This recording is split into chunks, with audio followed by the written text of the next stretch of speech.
morning, Tobago. And folks, we are getting straight into some heavy discussions this morning. But first, I want to say good morning and welcome to Minority Leader, Mr. Kelvon Morris. How are you doing, sir? Good morning, Candice. Good morning, Tobago. I'm quite well. Let me say happy Ash Wednesday. This is a day of cleansing after we have had our revelry and have a good time on the road. And now we go into Ash Wednesday. So let me just get from you, what is your take on Carnival? I saw that you were in Trinidad for most of the festivities. You ducked out of Tobago. Not at all. I gave Tobago as much support, and then of course, it's good to see what the sister isle is doing as well. It is that way we are able to learn and be able to be better prepared come October. So the carnival was good. There are still a lot to learn, a lot to develop here in Tobago. And I think we in Tobago really now need to have a serious conversation, especially amongst the stakeholders, as to how we treat with the two carnivals. And coming out of that, then we go forward. I think that conversation should happen as soon as possible so that we are ready and able for October, and then we know what would be happening come when the National Carnival comes around next time. Certainly. And I mean, I think that's a thought on everybody's mind right now after witnessing what happened over the weekend. We need to really make some decisions. Yes. And then it's okay to have one element for the February Carnival and another set of elements for the October Carnival. And then we had the best of both worlds. And people, at the end of the day, the economy wins. Yes, because at the end of the day, you're trying to preserve the culture, but at the end of the day, it also has to make business sense as well for both the stakeholders and for the island. Yes. And therefore, we have to have the conversations. You bring the people together, and we make some decisions. That is what leadership is about. Certainly. And as we're talking about leadership now, the Minority Council is getting ready to challenge one of our leaders in the House, and that is none other than the Secretary of Infrastructure, Quarries and Urban Development. And, Mr. Morris is preparing to bring a no-confidence motion against him tomorrow. Well, Candice, I've said it before, I take no pleasure at the end of the day, having to call out my colleagues. But we all took an oath of office to do right by the people of Trinidad and Tobago without fear or favor, malice or ill will. And therefore, I have a fiduciary duty once information is in front of me to bring it to the public. And in this case, we are going to take it to the House, where I'll be able to share with the members some of the information I have with respect to bid rigging, corruption in the division of infrastructure, and ultimately, based on Section 37(1) of the Tobago House of Assembly Constitution, the Secretary has ultimate responsibility, direction, and control for what happens in his division. So we're going to hold the Secretary ultimately responsible for those acts of corruption and bid rigging that we have in front of us at this time. And just so that the viewers are aware, this is a motion that will be presented tomorrow, and I'm about to read it.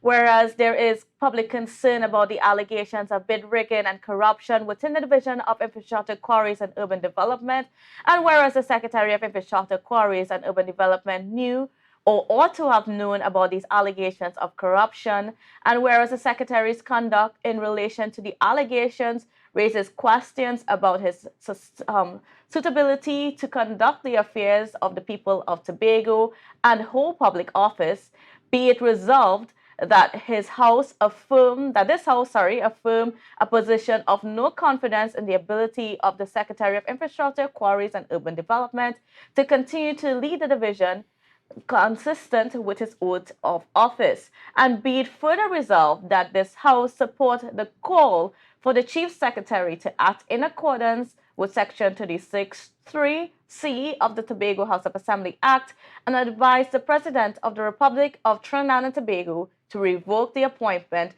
of the Secretary of Infrastructure, Quarries and Urban Development. So that's the motion about. And if you have been paying attention to what's been going on, you know that the Minority Council has been bringing out information almost on a weekly basis, and this is a lot to do with the road infrastructure that's been engaged, especially the one right here at Smithfield and so on. So, and I just want you to give a synopsis of what are some of these allegations that you hold against the secretary. Well, of course, the most public of which is the road, emergency road projects, four of which would have been awarded in a manner that we recognize was not in keeping with good procurement practices. And, from the beginning, I would have raised the matter as one that was very curious in the way the contracts were awarded. And the more we dug, the more we recognized that something was amiss, something has been amiss. And we continue to, why you recognize that more information was coming is because almost on a monthly basis, we were asking questions of the secretary through the House of Assembly legislature. Some of them would have been oral and some of them would have been written.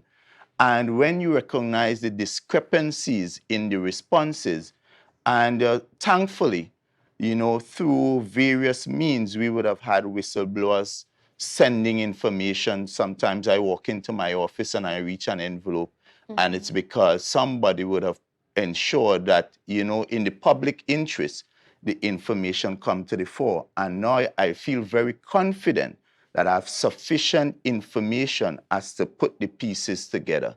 And tomorrow, what you would see is a clear case of persons coming together to corruptly award contracts. And that would be the basis of the motion tomorrow. And therefore, Tobagonians would be able to judge for themselves, this issue that we've been persecuting and understand. And we must send a signal to public office holders that we will not tolerate persons finding clandestine ways to, rob us of the resources, the scarce resources of Tobago. And therefore, we would have the conversation in the House. I know very early, one of the biggest rebuttals would be that accusations against the former administration. But one I would say on that is that, firstly, we have seen an audit come forward. We got some information coming out of an incomplete audit. We were promised more information and action that to date has not been forthcoming. And therefore, that this administration has to do what they have to do and let the chips fall where they may. But at the same time, one cannot be held accountable for things that one was not a part of. And therefore, if it's just like if your father was involved in domestic violence or so, is it that the child should not be an advocate for domestic violence and ensure that there's no violence against women and child? And therefore, I'm saying even if the former administration is being accused of corruption, I was never part of that former administration, and therefore it is beholden to me as an office holder to ensure that we set the record straight and make sure that we start on a fresh page. We start at a place where we all will do right, whether without fear or favor. We all will do right by the people of Tobago, in a way that would bring back public trust in public officers. Now, one of the words that stands out in this motion is the allegation of bid rigging. What can you tell us about, some of the information that you have that validates that accusation? So I don't want to get too much into the motion and too much into the information, but bid rigging in its simplest form is persons coming together to collude, to share up contracts.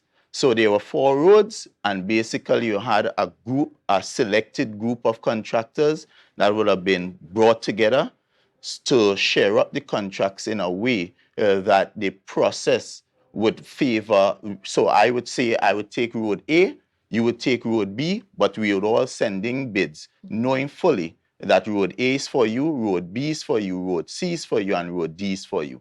And we'd be able to show that in a very clear way.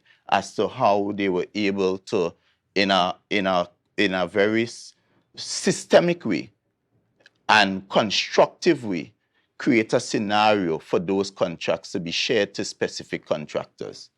Now, you don't really have the majority support in the House. Do you think you'll be able to convince the secretaries on the other side or the assemblyman on the other side to support your motion?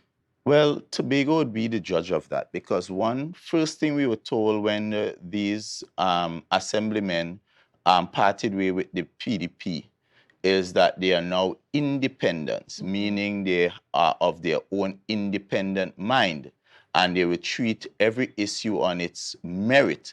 And therefore, we will have an opportunity to see how independent these independents are, because it would be a question of integrity. It would be a question of their own individual character. And therefore, we would be able to judge and see who are the people we have really managing our affairs. Because if sufficient information, as I am confident, will come forward tomorrow, and they decide to turn a blind eye to that, all of Tobago would have their say eventually. Now, like I said, you have asked several questions about this in the House, and I want to get from you how do you feel about the answers that were given to you on many occasions that you posed those questions, especially related to these projects?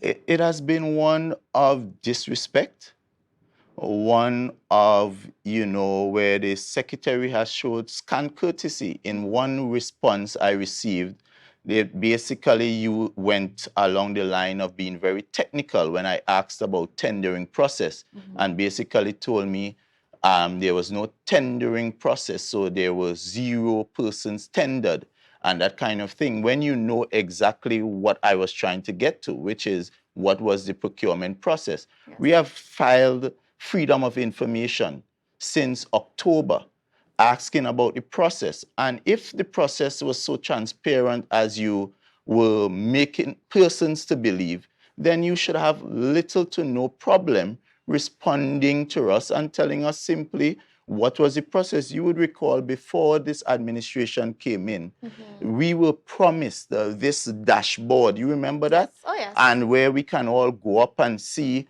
who tendered, who won, what was the price, who was the evaluation committee.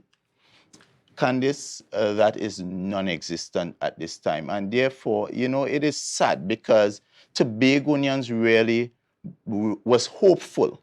Tobagonians seeing this new bunch, this youthful bunch, and you really felt a sense of nostalgia that things would be done different.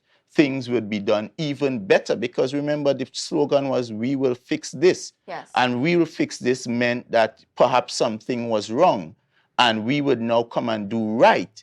And what you're seeing at this time, Candice, it is very disappointing. The information that I have, it is sufficient to take directly to various law enforcement authorities, which I intend to do as well. Now, one of the rebuttals that may come to you is that, they needed to fix a problem, which was the roads, have additional road infrastructure. We are all using this road right now, especially the one in Smithfield. How do you respond to that? So I'll respond to that in 2 ways. One, you don't create an emergency to bypass the procurement process. And you let us back up, and you remember what we were told about those roads. We were told that we absolutely required those roads for the carnival. How many of those roads did we get for the carnival? Perhaps 1.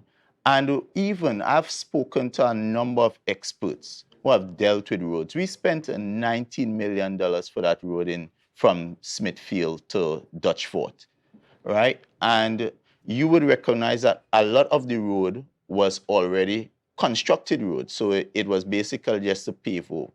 And when you consider the cost, $19 million for 2 culverts, and to pave over some roads and put in a little bridge and perhaps some drain, you have to ask yourself, was that project really worth $19 million? And we'll have the conversation in the House. Certainly. And of course, one of the issues that you've had about these projects was that it was not given to Tobagonians. The Tobagonian contractors, some of them, the large ones, are under auditing right now. Candice, and then that also would be something that would, because there's a curious kind of situation that came out, and we only found out just last week, and that would come out in the House, because this myth that they blacklisted Tobago contractors, it is quite interesting, trust me, in terms of they're contradicting themselves all the time, because you would have remember and recall the secretary telling us that there were certain contractors that they had information about, and therefore they weren't, or they did not use them because of that. That in itself was a myth, because there was actually one contractor who is among those contractors who was curiously invited 3 days before the bid process and asked to submit a bid on a situation that is very, very, where you needed technical arrangements and time.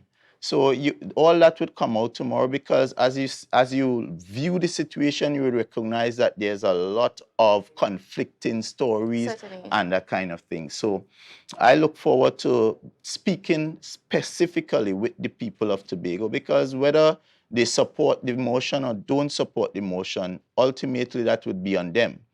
But when I speak for and on behalf of the people of Tobago, and I will be speaking to them tomorrow and letting them understand what we are dealing with in the division of infrastructure at this time. Now, Mr. Morris, would your views have changed or been different had Tobago contractors been engaged for the same projects, let's say the same procurement methods that were used? Would it have been an issue? No, certainly it would have been the same, because at the end of the day, once you create a process, right, the process must be in keeping with the law. And that is the first point, because you can sole select, but there's a way that you can sole select. You can have selective tendering, but there's a way you can do it. And based on the information and evidence I have, all those processes were subverted and was in fact in breach of the law, because when you look at what was said, that the way they said they started the process to how the process ended, you would understand that persons would have colluded to corruptly award contracts. All right. So, folks, tomorrow, Mr. Morris is going to go to the House. I'm trying to get some of the details out of him, but he's keeping that on the wraps. Stay locked on tomorrow. Stay locked on. I really want to invite Tobagonians. Tomorrow is one day. I know we have the cool long activities and so forth, but tomorrow is one day you really want to get your water close to you, drink your water, and come log on and mind your business tomorrow. Certainly, because, even though we are coming out of Carnival, and I mean, still, people are still in the Carnival mode, we have to kind of be concerned of what's going on with our governance on the island. Definitely. So, would we be seeing? Do you think we'll be seeing more motions of no confidence? Because there's been a lot of things that the minority has been pointing out about this administration. I've always said to Tobagonians, forget. Well, I won't say forget, but notwithstanding what would have gone on in the past. Yes. You have a minority leader that is focused on his task, understands his task, and will do it. Some may like my style, some may not. But what I know for sure, after this 4-year period is over, no one could accuse me of shirking my responsibility to the people of Tobago. And that is who I am focused on, the people of Tobago, and I'll do it fearlessly. Some people would cuss me, some people may applaud me. But at the end of the day, once I bring truth to governance, that is the first point, to bring truth to governance. And once I do that with a clean and clear conscience. All right, folks. So there you have it, Mr. Morris. He it's planning to bring that motion and no confidence, and I think that's at 1:30 tomorrow. That's at 1:30 tomorrow. 1:30 tomorrow. So please stay locked in. And of course, Tobago Updates would also be bringing you those plenary proceedings. So you want to stay locked in to that and see what are the information that Mr. Morris has. He says he has some bombshells basically to drop. Well, I wouldn't say bombshells, but I have some information. He has some information. And it's some interesting information. All right, great. And thank you so much for being on with us, and we're certainly looking forward to seeing what is going to be said tomorrow and the information that you have. Definitely. Thank you for having me once more, Candice. All right, viewers, don't go anywhere, because when we come back, we're gonna still stick with the politics conversation. So you don't want to miss that when you come back after the break.